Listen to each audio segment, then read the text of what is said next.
Welcome to Aryavarth Geopolitics. Now let's discuss further about Article 2, Article 3 and Article 4 of our Indian Constitution. Article 2. Article 2 क्या कहता है? Article 2 empower the parliament to admit new states into the Union of India on such term and condition as it think fit. ठीक है, तो article 2 कहता है कि parliament को ये पावर है यूनियन ऑफ इंडिया में नए स्टेट को मिलाने की।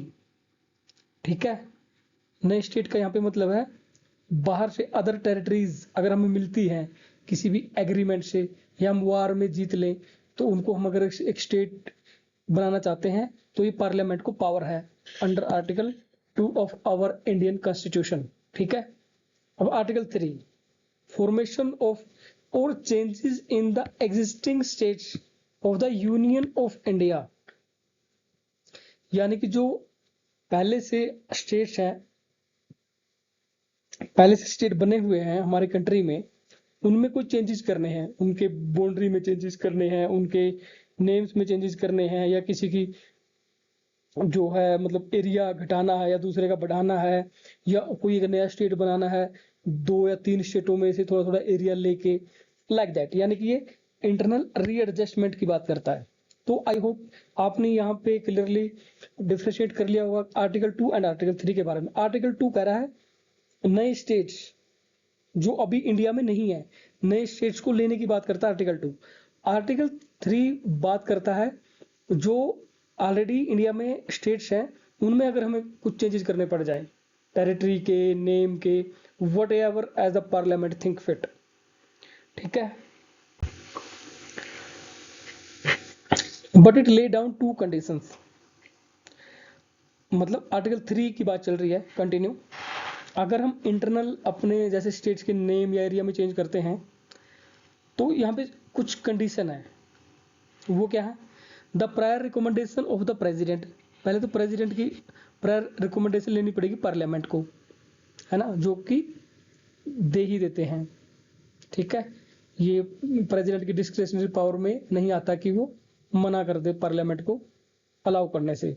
ठीक है, ये एक कॉन्स्टिट्यूशनल फॉर्मेलिटी हम ये कह सकते हैं। दूसरा, before recommending the bill the president has to refer the same to the state legislature concern for expressing its view within a specified time. यानी कि प्रेसिडेंट कुछ समय दे देगा, भाई 1 महीने, 2 महीने, 3 महीने में जिस स्टेट्स की बात हो रही है उसमें से नया स्टेट्स बनाने की, जैसे तेलंगाना आंध्रा से बना है ना, तो आंध्र प्रदेश की लेजिस्लेचर के सामने, उनकी विधानसभा के सामने भेज देगा, प्रेसिडेंट रिकमेंड कर देगा कि आपका क्या व्यू है इसके बारे में, आपके स्टेट से 2 स्टेट बनाए जा रहे हैं, व्हाट यू थिंक, है ना, what is your view, express it with in 1 month, 2 month और 3 मंथ।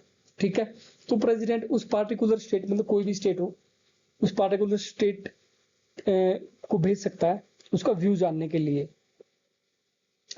लेकिन खास बात इसमें भी एक स्पेशल खास बात क्या है, इसमें स्पेशलिटी ये आ जाती है कि प्रेसिडेंट या पार्लियामेंट वो स्टेट ने अपना जो व्यू एक्सप्रेस किया है उसके लिए बाध्य नहीं है, बाइंडिंग नहीं है, मतलब उसको मानने के लिए। द प्रेसिडेंट और parliament is not bound by the view of the state legislature. यानी कि स्टेट की जो लेजिस्लेचर है वो अपना व्यू ये दे दे कि नहीं, हम नहीं चाहते कि हमारे स्टेट से 2 स्टेट बनाए जाए, बट ये बाइंडिंग नहीं है, पार्लियामेंट फिर भी बना सकती है। ठीक है ना, वो इंडिया के हिसाब से, इंडिया से वाउल जैसे हमने पहले डिस्कस किया है ना पहले वाले वीडियो में, तो उसके हिसाब से सोचा जाता है एडमिनिस्ट्रेटिव एंगल से। स्टेट से व्यू जरूर लिया जाएगा बट बाइंडिंग नहीं है पार्लियामेंट पे, ये पार्लियामेंट फिर भी बना सकती है। ठीक है, आगे चलते हैं, आगे हम डिस्कस करते हैं। तो parliament is empowered by the constitution to redraw the political map of India according to its will. यानी कि पार्लियामेंट जैसा चाहे वैसा इंडिया का पॉलिटिकल मैप बना सकती है। ये कॉन्स्टिट्यूशन ने पार्लियामेंट को एम्पावर किया है। ठीक है, किसी भी स्टेट्स की एरिया को, है ना, बाउंड्रीज को, नेम को जब चाहे पार्लियामेंट चेंज कर सकती है, चाहे वो स्टेट चाहे ना भी चाहे। ठीक है, हैंस द टेरिटोरियल इंटीग्रिटी और continue existence of any state is not guaranteed bye the constitution. यानी कि जो स्टेट्स की बॉर्डर है ना, कोई भी पार्टिकुलर स्टेट है, ठीक है, हरियाणा है, गुजरात है, मान लो कोई भी एनी, केरला है, कि जो तुम्हारी जो ये बाउंड्री है, एरिया है, ये ऐसा ही रहेगा। संविधान ये नहीं कहता है, संविधान ये कहता है कि पार्लियामेंट को पावर है, ये जब चाहे चेंज कर दे आपका नाम, आपका एरिया, आपकी बाउंड्री।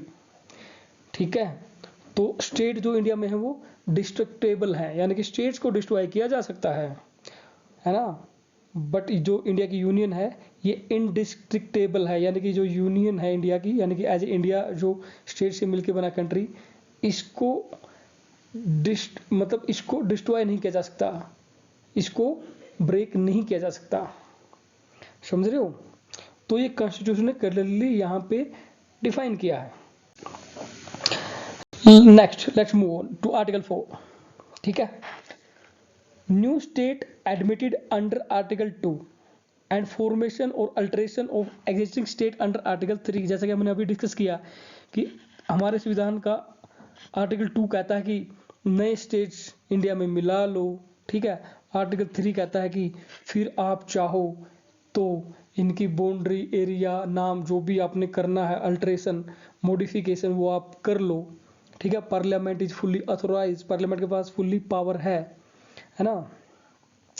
लेकिन आर्टिकल 4 ये कहता है कि आर्टिकल 2 के अंडर में जो स्टेट ले लिए हैं या आर्टिकल 3 के अंडर में जो स्टेट्स के नाम या बाउंड्री, एरिया चेंज कर दिया गया है, ये जो चेंजेस हैं, ये जो मेथोडोलॉजी है ना, ये not to be considered as amendments of the constitution under article 368, कि ये जो चेंजेस हम करेंगे ये हमारे संविधान का जो आर्टिकल है 368 जिसमें कॉन्स्टिट्यूशन अमेंडमेंट आते हैं, कि ये उसके अंडर में अमेंडमेंट नहीं माना जाएगा। समझ रहे हो? क्यों?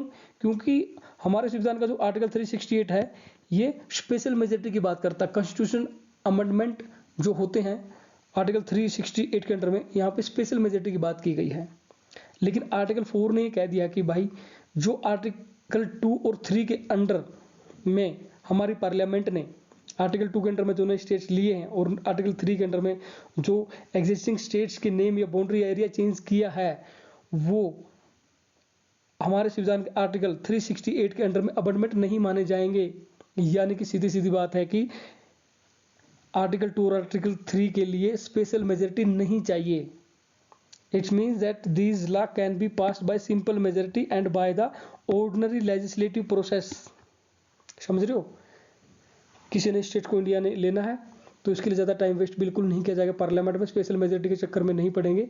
ठीक है, सिंपल मेजोरिटी से उसको मिला लिया जाएगा।